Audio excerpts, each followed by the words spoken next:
pilek ya sama masih patah baik. sendiri. Samatan wa ta'atan dengan guru.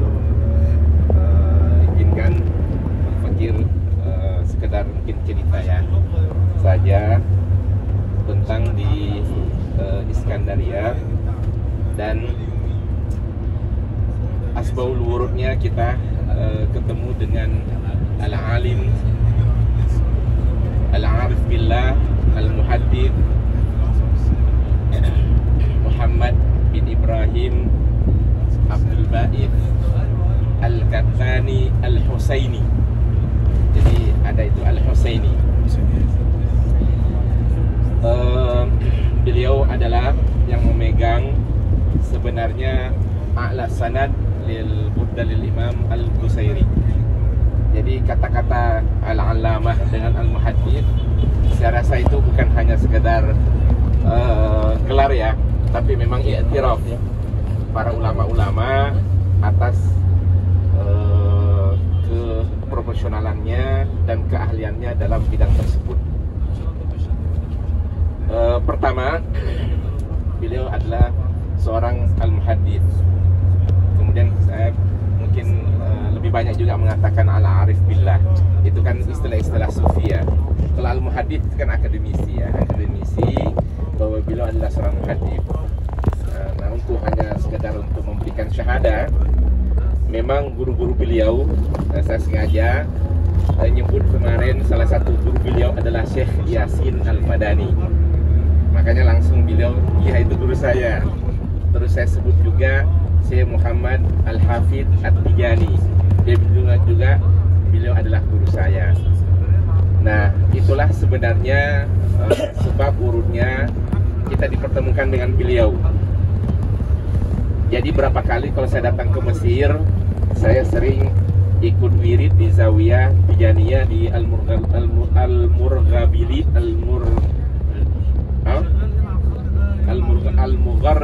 Al-Mugharbilin dekat sekretariat Iqdar kemarin kita datang itu tuh di Zawiyah.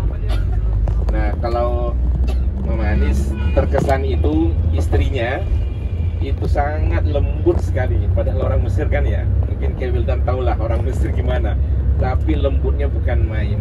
Itulah mungkin bedanya ya, ahli zikir, ahli selawat, raqiqul qalb ya, raqiqul qalb yang banyak bermain itu adalah daud. Nah, setiap beliau saya tanya walidnya, berarti guru beliau, waladnya itu, dia selalu mengatakan bahwa kalau ingin ketemu dengan murid walid, yang muridnya Syekh Muhammad At-Tijani, Muhammad Hafidh At-Tijani, temuin namanya Syekh Abdul Ba'id. Saya berapa kali datang ke Iskandaria nggak bisa ketemu, ya, karena ya mungkin biasa begitu kan, pengawalan agak ketat. Namun alhamdulillah, malam kita pertama datang itu sebenarnya ada dars. Saya diundang untuk datang, cuman ya qadarullah kita ketiduran semua. Hingga paginya saya tidak bisa datang. Namun karena kita mau mengunjungi Syekh Al-Busairi, saya rasa sedang kita bisa istifadah nanti sanadnya. Akhirnya saya kontak lah ya Al-Muqri Dr. Abdullah Musa. Beliau ini mengajukan jadi dosen, dia dosen Al-Azhar, dia mengajukan jadi dosen di UI 3. Jadi beliau alim, juga banyak karangan-karangan beliau tentang qiraat, dia ahli qiraat di Al-Azhar. Terus saya nggak nyebut nama beliau, saya cuma bilang saya bawa teman-teman para masyaikh ashabul ma'ahid diniyah, kita mau ziarah Syekh Al-Imam Al-Busairi, dan mudah-mudahan kita bisa mendapat sanadnya. Apa dia bilang? Khudh min hadha syekh lahu sanadul a'la. Jadi tidak ada yang sanad lebih tinggi daripada beliau ini, dan beliau itu sering mengadakan maulid ya, kemudian pembacaan burda. Temui beliau. Saya bilang, siapa? Dia bilang sebutlah beliau Muhammad Ibrahim Abdul Bait. Lalu saya bilang itu sudah berapa tahun saya mau ketemu dengan beliau nggak bisa. Apa dia bilang? Tenang, saya kontak anaknya. Jadi ceritanya begitu. Kita habis sarapan itu, akhirnya dia kontak anaknya. Dia bilang tenang, tunggu, nanti jawabannya kira-kira Syekh bisa nggak nerima kita. Alhamdulillah, setelah para masyaikh berangkat ya, jalan itu kan saya di kamar dengan Mama Anis, nggak kemana-mana. Dia telepon, apa dia bilang? Jam 6 sore ditunggu oleh Syekh. Ya, tapi ingat jangan terlambat. Itu aja pesannya itu. Ya Allah, saya bilang bukan main kan ya. Suatu nikmat bisa ketemu dengan beliau, sekian tahun saya mau ketemu dengan beliau nggak bisa. Nah, akhirnya alhamdulillah ya, sekalipun ada dinamika sedikit, kita ditahan polisi ya, itu ujian kan ya. Itulah muridin ya, muridin salikin biasanya ada aja rintangan-rintangannya ya. Dan alhamdulillah kita langsung bisa diterima. Saya jujur, saya kira, maaf nih ya, ini mimbabil ujub sebenarnya dengan beliau. Saya kira mungkin rumahnya luas. Wah ini Asya ini bukan mainan. Sudah terbayang Asya ya. Iya kan, makanya saya nggak makan, saya nggak ngemil nggak apa itu suaranya itu, karena udah optimis ini pastilah ini. Iya kan, tapi subhanallah bukan apa namanya Asya maddi, tapi benar-benar ghidha ruhi. Ya Allah, lebih segala-galanya. Dan yang menggembirakan lagi sebenarnya, beberapa hari yang lalu itu ada 5 orang kiai datang ke situ, nunggu juga ketemu dengan beliau, sampai dia pulang ke Kairo lagi nggak ketemu dengan beliau ya. Dan alhamdulillah kita dengan jumlah 16 orang dengan 16 orang, subhanallah kita bisa diterima di tempat beliau yang sangat sederhana sekali ya. Tapi karena mungkin keikhlasannya ya, sekalipun rumahnya begitu sempit tapi terasa sangat luas sekali. Ini sebenarnya kalau saya bisa mengkomentari, inilah istilahnya perjalanan ruhiyah ya. Jadi yang bermain bukan, yang merasakan bukan jasad, bukan pemikiran, aqlaniyat, tapi yang merasakan adalah ruhiyah. Yang dipakai di sini adalah dzauq. Itulah ulama-ulama sufi, itu adalah yang selalu mengatakan yang tidak dirasakan oleh mereka itu adalah dzauq ya, dzauq. Nah, pertemuan kita subhanallah sangat singkat ya. Cuman jujur kayak sebenarnya kemarin itu kok nggak bisa keluar dari mulut saya. Saya kepingin tuh waktu kita mau pulang itu paling tidak berapa abjad kita baca rame-rame gitu. Ya kan, tapi kok nggak bisa ya. Sudahlah, mungkin ada hikmahnya itu semuanya. Tapi yang jelas catatan kesimpulan itu, alhamdulillah kita termasuk sekalipun kita ya khususnya al-fakir ya, bergeliman dengan banyak dosa dan sebagainya, alhamdulillah masih bisa diterima orang-orang yang soleh ya. La adai annahu min auliyaillah, tapi simahnya, tanda-tandanya itu ada ya, beliau subhanallah karomah bisa menerima, kita bisa diterima oleh beliau. Itu pertama. Kemudian kedua, subhanallah, kan saya takkid lagi kan rekamannya itu, dia kan mengijazahkan kita burda kan, cuman itu kita kan pertamanya cuman burda aja udah selesai. Subhanallah, kita dapat bonus namanya dalailul khairat ya. Kemudian ketiga adalah mu'allafatihi. Insyaallah karena saya nanya dengan anaknya itu mu'allafatnya, dia nggak komen, berarti saya nggak tersedia di tempat beliau. Nanti saya di Kairo, nanti saya akan cariin ya, cariin mu'allafat beliau untuk buat bekal kita. Nah, kemudian bonus lagi, apa dia bilang? Wa jami'i ijazah syadiliyah, karena itu permintaan musyrik, namun buat kita semuanya ya.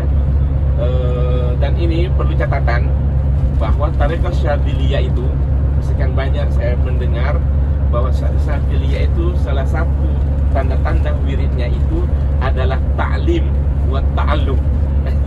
Itu bedanya yang lain ya. Jadi Syadziliyah itu banyak ulama-ulama itu adalah wiridnya itu bukan hanya selawat, bukan hanya la ilaha illallah, tapi ta'lim dan ta'allum itulah wiridnya orang Syadzili. Makanya coba perhatikan ulama-ulama Syadzili pasti punya majelis, ya, pasti punya dars dalam hal itu. Nah itulah tanda-tandanya tarekat Syadziliyah. Berarti otomatis yang memegang iltizam dengan yang idealnya seorang ulama yang memegang tarekat Syadziliyah itu pasti minal ulama. Allahumma rzuqna wa anta jalana minhum, amin. Nah itu ya catatannya. Kemudian yang keempat, bahwa beliau mengatakan wajami marwiyati. Ya Allah, wallahi jujur saya bilang orang ini rihlah bertahun-tahun yang melakukan perjalanan dengan penuh dengan masyaqqah, kita cuman beberapa detik doang. Ya kan, kita mendapatkan marwiyatihi. Masya Allah, bukan main. Ini fahadihi saya bilang a'tabiru annaha ni'amil uzma, ni'matul uzma, kita dapat hal itu. Nah, lalu nanti solusinya apa?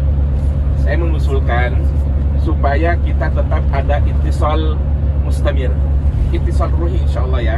Makanya tadi ini saya dengar beliau sebenarnya kan tawasul ijtimai ini, tapi jelas ulama-ulama itu sudah membolehkan ya kita mendapatkan sanad asal itu ada namanya online, jadi bukan rekaman.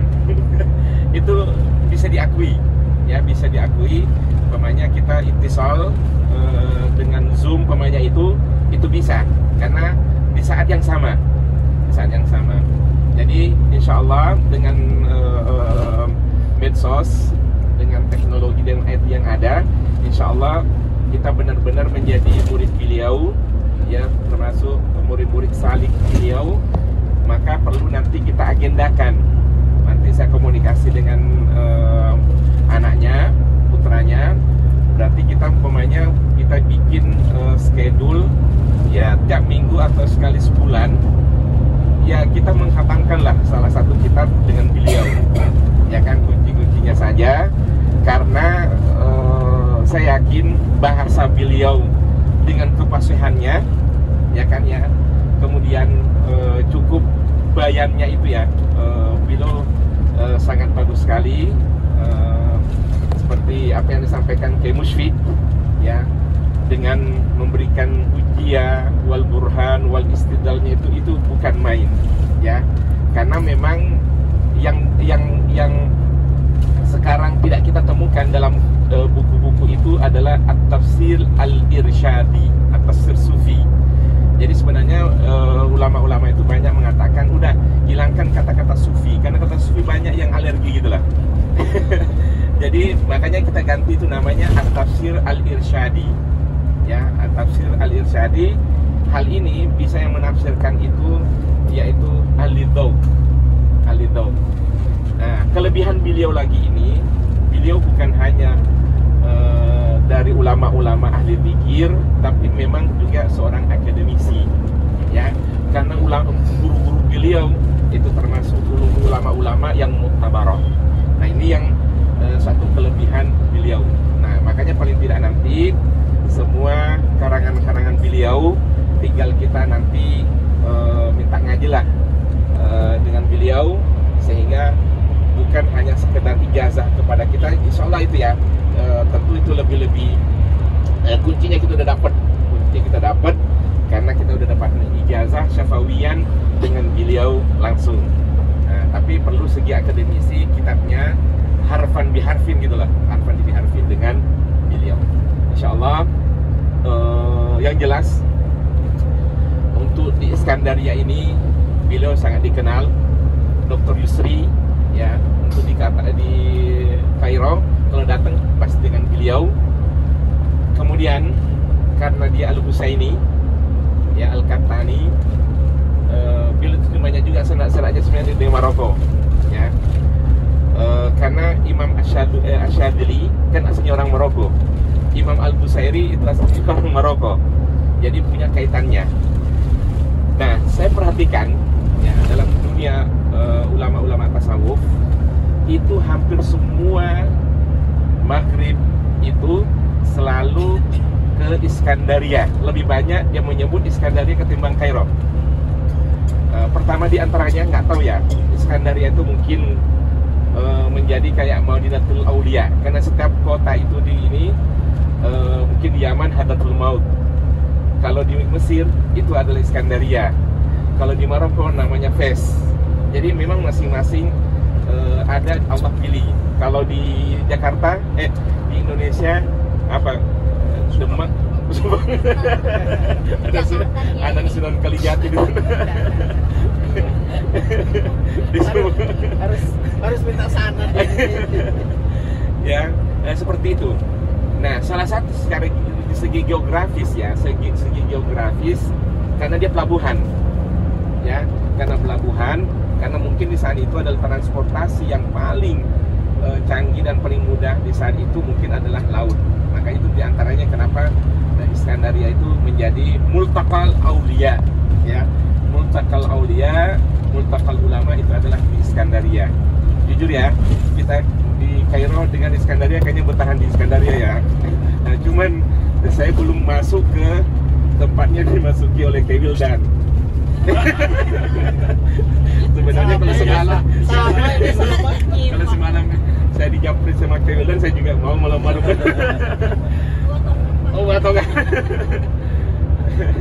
Nah, subhanallah, semalam kan sebenarnya ada 2 dan 3 agenda kita malam itu, ya. Kan dalam dunia persufian itu kan nggak bisa kita schedulekan pasti kan, karena saya bilang itu tahu kan.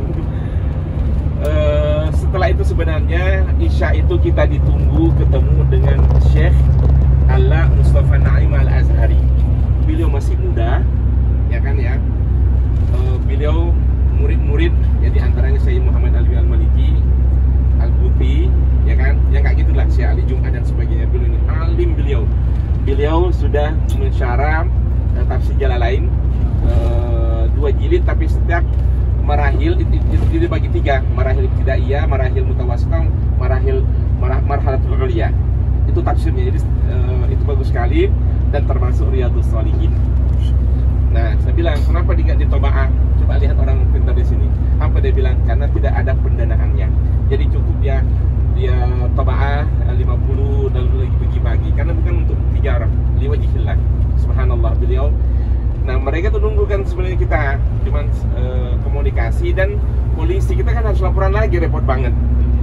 Akhirnya saya tidak dengan beliau bihusni niat, bihusni doni dengan kita. Akhirnya muridnya datang kan ke tempat kita semalam itu, dan dia laporan bahwa dia ngeliat saya pakai tongkat. Dia lapor ke gurunya bahwa Ilyas pakai tongkat. Apa dia bilang? Kalau begitu minta izin sama Ilyas, saya menziarahi dia, boleh nggak saya ke hotel? Ya Allah, malu banget. Apa dia bilang? Saya cuman hanya ingin mencium tangannya Ilyas. Ya Allah, tawaduan. Ya, itu tawaduan dengan beliau. Itulah akhlak ulama. Dia datang ke ini, makanya saya share ke para masyayikh, yuk turun ke bawah. Ada beliau, cuman saya tahu jam 12 lewat nggak mungkin. Ya, saya udah juga banyak ngantuk, tapi ketemu dengan beliau, masya Allah, ngobrol nggak bosan-bosannya rasanya. Nah, setelah itu sebenarnya kita ditunggu juga oleh Muhammad Ilmi Al-Qadiri. Ya, itu cucunya Syekh Abdul Qadir Jailani. Masya Allah. Jadi kalau si siapa yang sering ke Indonesia, Fadil ya, Syekh Fadil ya. Syekh Fadil kalau di segi sanadnya ini lebih dekat ini, Syekh Abdul Qadir ini. Cuman memang beliau itu yang makamnya beda ya. Jadi sholat isyanya jam 12. Jadi saat semalam itu dia baru sholat isya, kemudian kontak kalau mau datang ke sono. Saya bilang, waduh, kita mau safar besoknya nggak mungkin. Saya bilang insya Allah marah ukhra kita ziarah dengan beliau. Jadi sekalipun Iskandaria itu identik adalah kota tidak 100% umat Islam, tapi subhanallah mungkin disitulah ya ahli sufi itu menunjukkan toleran, menunjukkan insania, menunjukkan mahabbahnya bukan main. Nah itu kira-kira sekedar taklimat ini, dan kemungkinan insyaallah karena mau sosialisasikan dua kitabnya itu, kemungkinan besar mungkin kita undang ke Indonesia ya. Cuman dia bilang saya nggak mungkin lebih daripada 2 minggu karena dia iltizamat, irtibatat dengan daras-darasnya di Skandaria. Jadi mungkin nanti kalau dia datang ke Indonesia kita bisa istifadah. Jadi bisa dia bilang mengkhatamkan kitab Jalalainnya itu cukup 6 hari ya, 6 hari. Jadi bisa kita bikin daurah 6 hari untuk kitab sejarah lain. Kalau Riyadhus Shalihin dia bilang bisa dengan 2 hari saja ya, 2 hari saja. Insyaallah dia sudah mensyarah, jadi tentu dia mulakhas ya, talkhis nantinya nanti. Oke. Kemudian nanti saya hanya memperkuat apa yang disampaikan oleh Ki Jamhuri bahwa schedule kita hari ini adalah ketemu mudir Markaz Tatwir Tulab Al-Wafidin ya. Jadi persiapan untuk masuk ke Al-Azhar inilah. Jadi ada 2 memungkinkan kita, apa yang kita urus sekarang adalah, kemudian ada yang kedua afiliasi di Jakarta itu. Yang ada afiliasi ini adalah Madrasah Al-Azhar di Ciganjur dekat rumah ada ya. Itu kemudian Dr. Serozi yang membuka dalam hal itu. Jadi kalau ini manhajiyahnya memang muqarrarnya itu mawad dirasiyah itu langsung di Al-Azhar, dan ujiannya pun juga dari Al-Azhar, dan harus ada ustadz Al-Azhar yang harus di sekolah yang ingin menyelenggarakan program afiliasi Al-Azhar. Kemudian mungkin hal-hal yang nanti kita, karena kita belum ketemu, baru saya dengar bahwa diantaranya anak-anak kita umpamanya yang mau akal Azhar harus masuk persiapan ini dengan markas At-Tatwir ini. Kewildan, markas Tatwir ini kan yang kerjasamanya dengan Musibah ya? Bukan, kalau itu markas Lugo. Markas Lugonya? Iya, kalau dengan Musibah itu. Tapi tabi' lil Jami' Azhar. Iya. Ma'ahid Azhar juga ya. Nah, tapi kan sama aja ya. Kalau Tatwir ini kan yang memang yang di sini ya. Nah itu mungkin lebih jelasnya nanti kita menjelaskan ya, dan itu akan mempresentasikan ya kemungkinan layaknya nanti kita membuka afiliasi dengan ini ya, plus minus ya. Nah, semuanya nanti setelah kita mendengarkan keputusan di tangan kita masing-masing. Nah terus ada perlu juga kita schedulekan ketemu dengan kepala sekolah Indonesia di Kairo ini, karena juga beliau ada alumni Kairo, dan dia adalah bagian daripada kepemerintahan kita. Tentu banyak pengalaman beliau ya, insya Allah mungkin kita nanti kasih waktu ya untuk kita silaturahmi dengan beliau. Kalau ya, karena tadi sudah disampaikan, tentu ada nanti sehari penuh kali ya untuk shopping, yang mungkin masih banyak tempat-tempat itu nanti Ustadz Amir lah yang ngatur dalam hal itu. Kalau masih ada waktu nanti ada Syekh Hashim Kamil Hashim, beliau mutakhasis di sini itu sangat kitab-kitab Asy-Syafi'iyah ya. Saya udah banyak dapat dari beliau. Beliau juga ihtimam dengan orang Indonesia bagus sekali, dan termasuk juga dosen di Al-Azhar. Banyak sebenarnya yang perlu kita selenggarakan. Sedangkan Darul Ifta ya, Darul Ifta sampai detik ini itu belum confirm, tapi pasti akan menerima kita ya, sampai menerima kita, karena dia punya hajat tanggal 7 tanggal 8 sebenarnya ada acara. saya bilang minta bisa nggak di tengah-tengah ada acara itu ya hanya sekedar setengah jam ketemu dengan kita, insya Allah itu yang akan diatur. Jadi itu lihat kondisional aja nantinya.